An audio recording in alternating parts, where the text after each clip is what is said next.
A lot of people seem to think that you cannot use ideograms images that you generate for commercial purposes, but that's actually incorrect. I'm going to show you why and how to check for yourself whether these AI image generators are okay for commercial purposes or not. So all you have to do inside of Ideogram is head up to the settings and click on terms of service. So a quick tip right here, instead of reading through this long list of terms of services, what you can do is hit Control F and just search the page for the word commercial, and you will find an answer way quicker in most cases.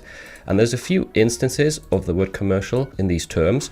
I've read through all of them, and the main paragraph that's important to us is this one right here, user input and user output.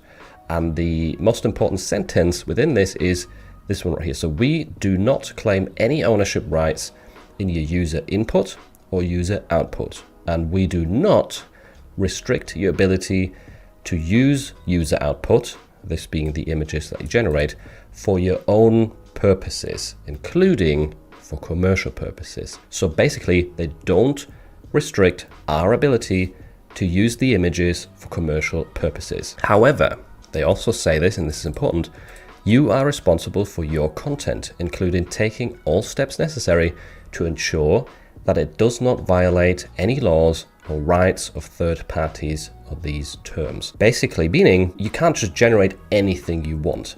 If you're trying to copy the likeness of celebrities, of famous logos, of movies, song lyrics, any intellectual property, trademarked items, copyrighted stuff, you cannot sell that commercially. That's your own responsibility. That has nothing to do with Ideogram AI. You can use the graphics as long as they don't infringe on any laws or any people's rights. That is the idea. And if that wasn't enough proof for you, or you just still don't believe me, here is a message from the Ideogram Discord server. This is in the announcement tab from one of their official staff, and it says lots of people are asking about Ideogram's usage rights.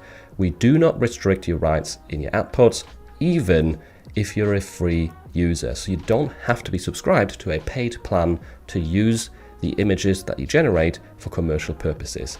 And then they quote the relevant part of their terms of service, which is the thing we just went over. And by the way, this is from the 4th of March, 2024. So very, very recent, at least for the time I'm making this video and uploading it. If you're ever unsure, you don't understand the terms, check back in a community page for that specific tool or service, and you will hopefully find some more clear answers because other people will probably have the same questions as you. If you want to learn how to use the new and updated version of Ideogram to generate some amazing AI art, make sure to check out this video next.